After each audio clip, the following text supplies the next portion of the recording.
והוא ידע שאני נוסעת באופן לגלי, אז הוא הזמין אותי ואמר לי שיש ילדה יתומה, בת 4, וחייבים לקחת אותה עכשיו אם אני נוסעת. אם אני לא נוסעת עם ההפלגה הזאת עם הילדה, היא מאבדת את הזכות. כי היה לה פה דודה בירושלים, אחות של אמא שלה.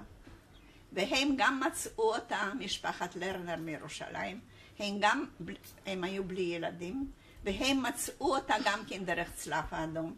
הילדה הזאת עברה המון ידיים, היא הייתה מבוהלת, מפוחדת, והיא הייתה איומה, היא הייתה פרא אדם. היא נולדה ב-1942, ההורים שלה תקף מסרו אותה לזאת המטפלת שטיפלה בה, כי אמא שלה היה רוקחת, אבא שלה היה רופא, והם תקף נספו ב-42. אבל הם לא ידעו היא לא ידעה שהם עוד. ורק הכומר ידע שהיא יהודייה. אבל היא עברה כל פעם, המשרתת הזאת מסרה אותה הלאה, וכל פעם לכפר אחר. מי זאת משני השתיים האלה? יש שם זה את והיא. אוקיי, סליחה. כן. בעלי עוד לא היה, בעלי הוא ירד מהרכבת, הוא ליווה אותי עד לגבול פולין וצ'כוסלובקיה, ואז הוא ירד מהרכבת כי הייתי נורא מפוחדת. תפצת. אמרת שדוקטור משה קורץ הביא לך את הילדה ואמר שאת צריכה לקחת אותה. כן, אבל אני לא יכולתי לסרב, כי כאילו זה הטיל על מצפוני את גורל הילדה. אז הסכמתי, לא ידעתי גם מה מצפה לי, איזה גורל קשה היה לי הנסיעה הזאת לפלסטינה. אמרת גם שהוא הכיר את אחיך? הוא גם אמר שהוא מכיר את אחי מכפר עציון, הוא גם היה מהפועל המזרחי. לא יכולתי לסרב לו, אבל לא ידעתי למה שאני נרתמת. הילדה הזאת הביאו אותה פעם אחת להראות לי אותה, ושהיא תראה אותי, אבל היא תקף הרביצה בהתה, ובכלל התנהגה פרוד. ואז, כשאני עמדתי כבר בתחנת הרכבת ועליתי על הקרון, הכניסו אותה דרך קרון הרכבת, שהיא לא תוכל לברוח ברגע שזז. וככה הגענו עד לפריז. היא עשתה לך בעיות בדרך? היא הקיאה, הרביצה, בעטה, ולא רצתה לאכול, ולא היה לנו הפיפי ללכת, כל דבר היה. אני לא הייתי אימא של הילדה, אני בכלל לא ידעתי איך לטפל, אני הייתי בבית הכי קטנה, בי טיפלו, אותי פינקו. בת כמה היית אז? הייתי כבר בת 20. והילדה? מה? הילדה בת כמה היא הייתה? בת 4. זה זאת? כן? כן. אז רגע, מתי צולמה? את יכולה לדבר? הנה, בדיוק היא התחילה לספר. זאת ילדה בת 4? אני אשלים עוד רגע. ברכבת, בגבול פולין. תשלימי אולי רגע מאיפה מי צילם את זה? הכרת בחור נחמד בקרקוב, תספרי. הכרתי בחור נחמד שהתאהב בי. מה, הוא היה צלם? לא. אז לא, מה? אבל הייתה לו מצלמה. והוא נסע איתך? הוא נסע איתי, הוא ראה שאני נורא מבוהלת. אז הוא ליווה אותי עד לגבול. בגבול הוא ירד ואמר לי לעמוד בחלון וצילם אותה. רגע, תחזיקי שנייה את התמונה ככה. תחזיקי מול המצלמה את התמונה, ואז הוא יכול, לא דרך הפרק. תכוון אותה. בסדר? כן. ככה תשאיר. את בת 24 וריטה בת 4. עם היד. אני לא יודעת בת כמה, כל התעודות הייתי כל פעם בתאריך אחר. אבל תן אחד פתוח. כן, יופי. קצת יותר למעלה. זהו. יופי. מספיק? רגע. כן? יש לך 4-5 שניות? רגע. יש לך יד יציבה. כן, בסדר. אבל זה לא טוב שהפה שלה זה מול טיפה ימינה שלך. ימינה שלך, כמו שהיית? כן. כן, ככה. זהו, מצוין.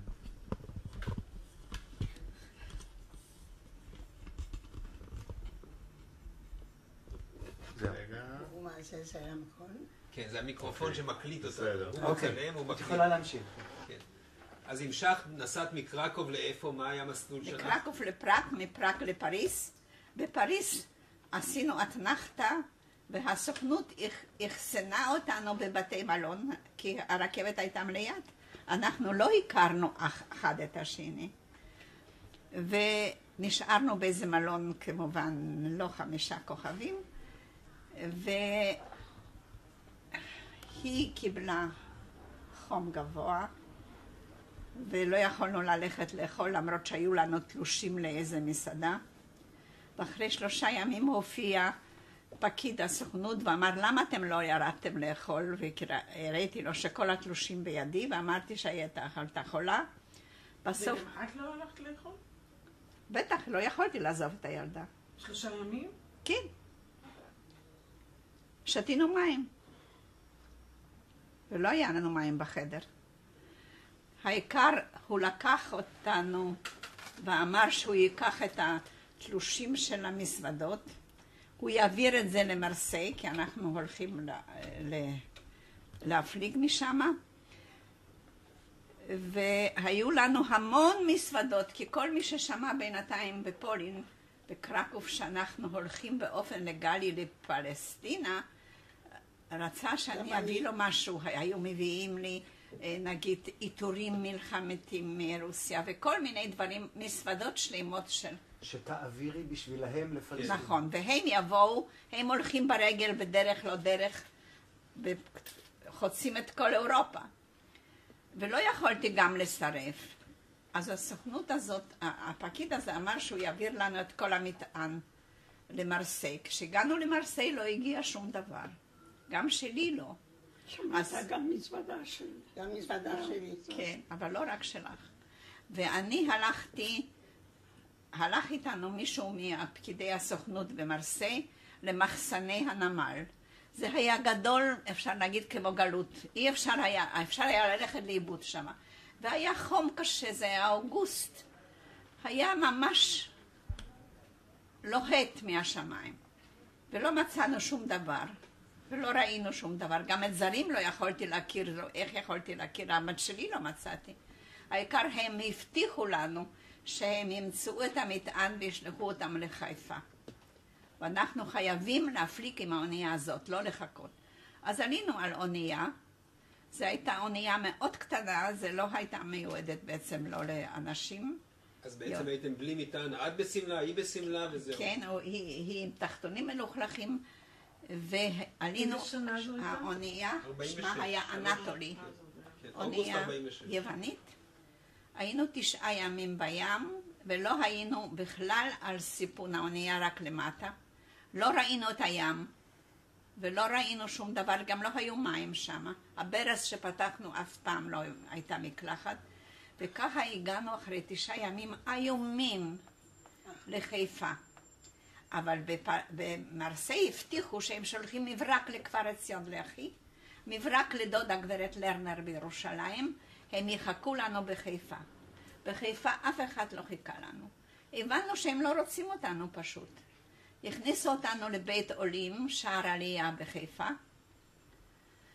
שם היו אולמות גדולים, מלאים אנשים, ואני קיבלתי זריקות חיסון וקיבלתי חום גבוה.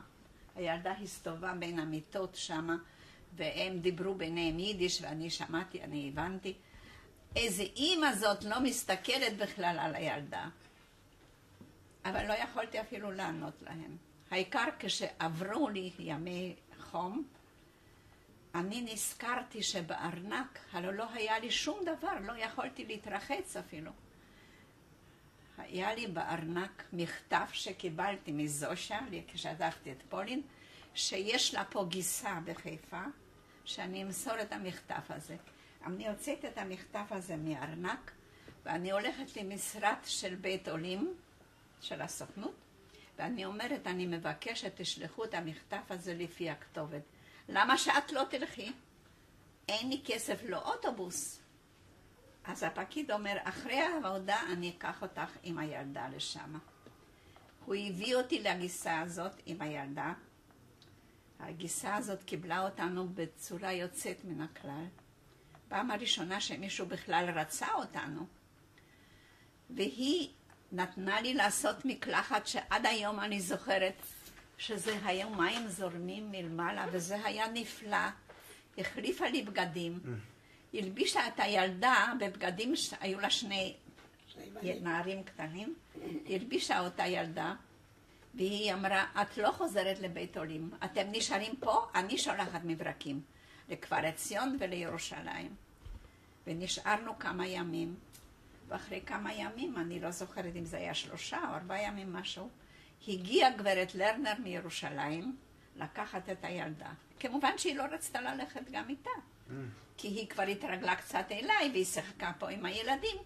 אבל גברת לרנר היה לה שכל הרבה, היא הביאה בובות והיא הביאה שוקולד והביאה, שחדה את הילדה והיא נסעה איתה. כשאני השתחררתי מריטה, היה נדמה לי שהעולם מחייך אליי. הייתי כל כך מאושרת. לא התקשרתי לילדה הזאת. היא הייתה ממש שונאת אותי, היא נורא היא פשוט התאכזבה. תחזרה אלייך. היא לא הייתה אשמה, היא הייתה אומללה.